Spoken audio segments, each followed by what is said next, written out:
to thank you for joining us for this very first time that the Tennessee Tribune has hosted a community forum. And this one is looking at the presidential debate, the first one of the season that took place on October 3rd. And so what we wanted to do was bring in a few members of the community and have a discussion about your reaction to how last night's debate went. It's been all over the airwaves and in the daily newspapers, but we wanted to hear voices of African Americans and hear what you think and how it impacts our community.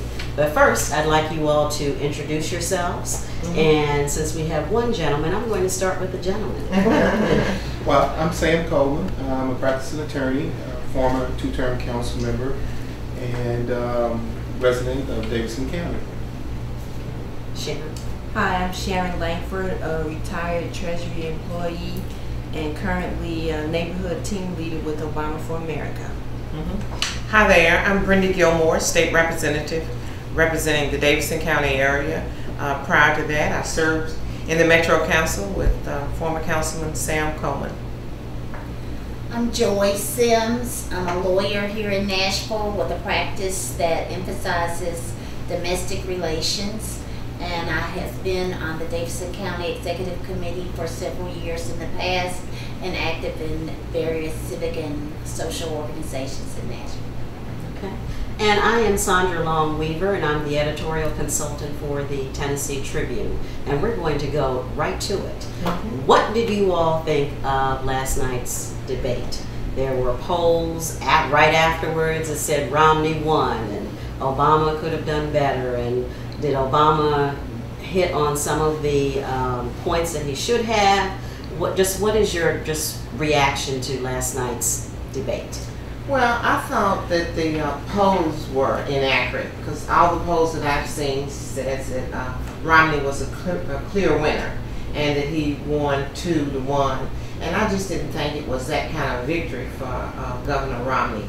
However, I wish that our president had been just a little bit more assertive.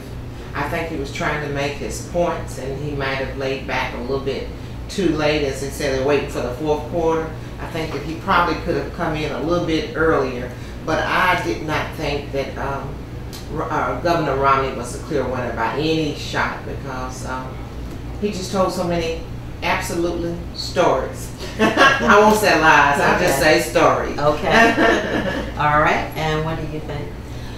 Well, I was a little concerned. I thought that the president could have been a little bit more assertive. I'm always surprised that he can't seem to make a stronger articulation of what he's done for the country, except sometimes in certain fundraising efforts or when there's a crowd that is in his corner.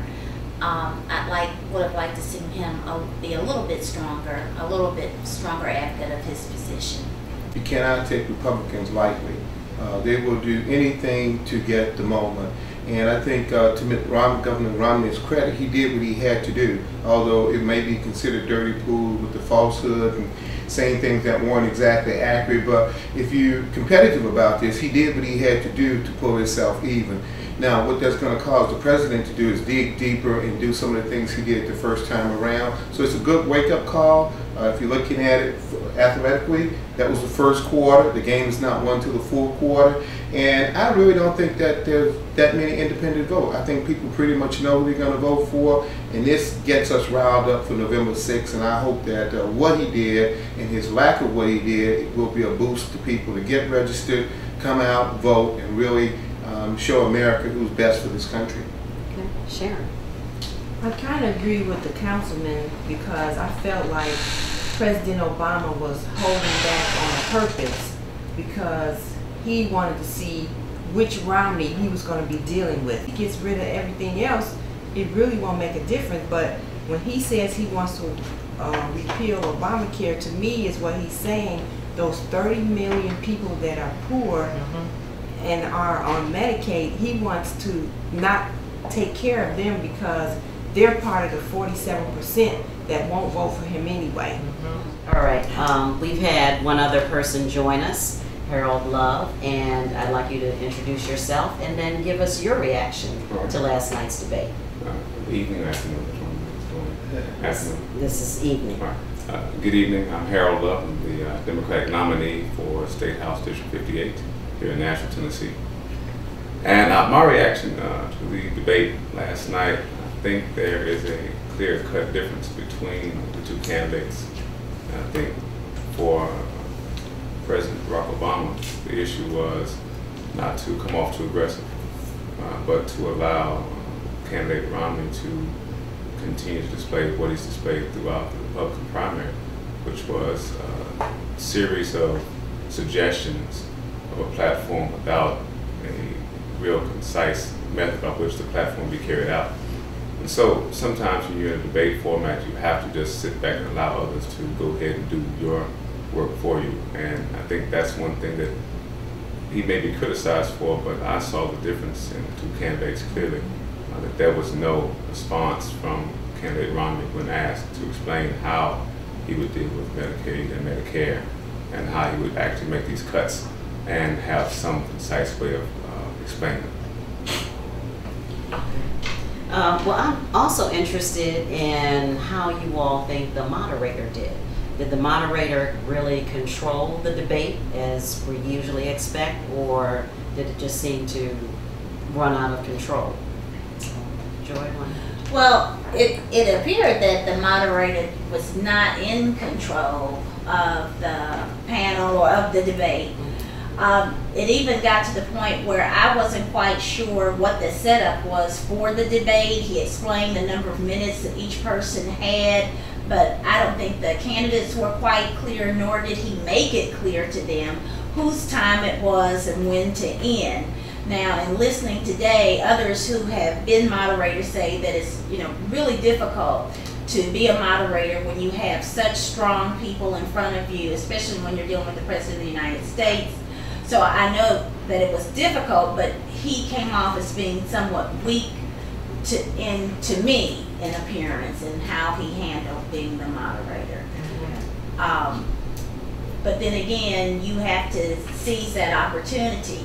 And I think that Romney did take the opportunity and showed a side that probably bolstered his supporters. That Mr. Lair, I thought Jim that Lair. he let Governor Romney do whatever he wanted to do, because when Governor Romney's time was up and he tried to let him know, Governor Romney kept talking and he didn't insist that it's time for the president's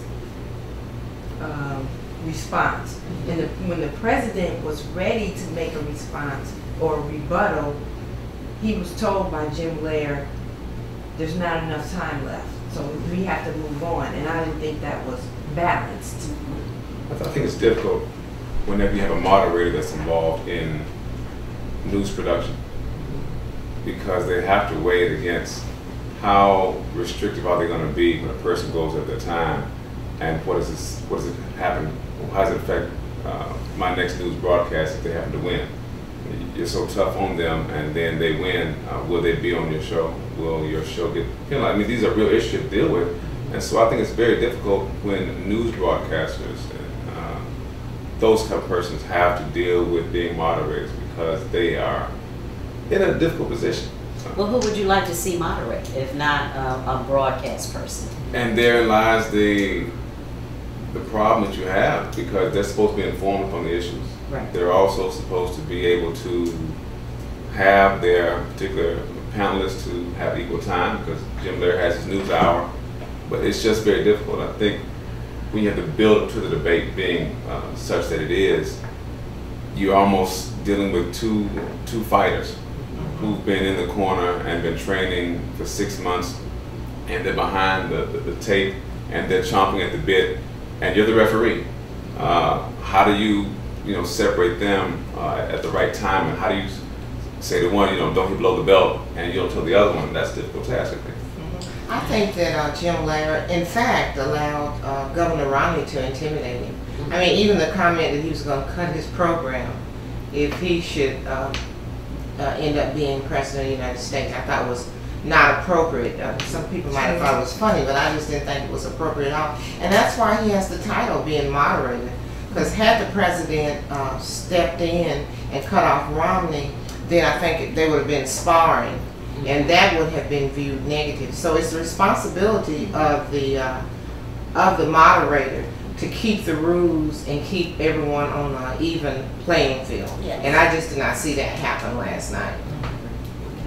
Well, you know, I tend to think that what happened last night was really good.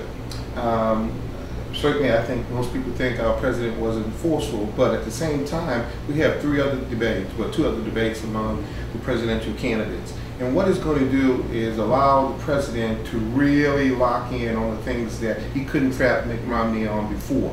But now he has something concrete. And from this point forward, the playing field is going to be a little bit different. The moderators are going to be a little bit more careful because of what happened last week. So this was an open round blow that really struck hard, but not as devastating as people make it to be. Because at the end of the day, we're going to see who the real person and leader of the free world and how he should act. And I'm very proud that he stuck with his poise. He didn't get excited and start going off and shouting out and going back and forth. And when Governor Romney said, I don't know what you're talking about, in a very disrespectful undertone, like, that's pretty good, because we can't be angry black men in politics.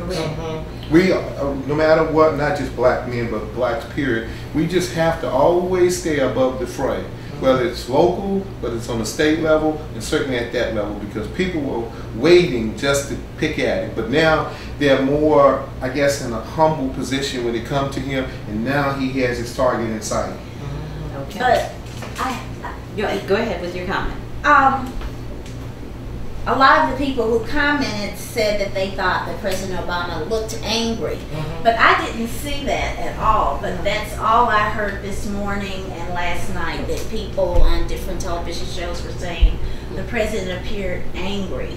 And so I think you have a very valid point, but I just wanted to know, did anyone here think that he looked angry? Because I didn't see that at all, and yet that's all I heard last night. I saw frustration. I saw frustration, which is different from mine. And I think that frustration came from the fact that it was clear that President Romney was not being honest. I mean, he's a flip-flopper. And even last night, some of the things that he was saying is totally different from what he's been saying all along. So, and I think the president, and why he didn't rebuff him and why he didn't call him on the carpet for that last night, I'm not clear about that. I want to wrap it up now, and I want to thank all of you all for participating in this first community forum sponsored by the Tennessee Tribune on the presidential debates. We'll be meeting again next week after the vice presidential debates, and I hope you all can participate again. And I look forward to another lively discussion. I appreciate all of your thoughts that you brought today, and thank you very much. Thank you. Thank you. That's it. Thank you. I didn't really get a chance to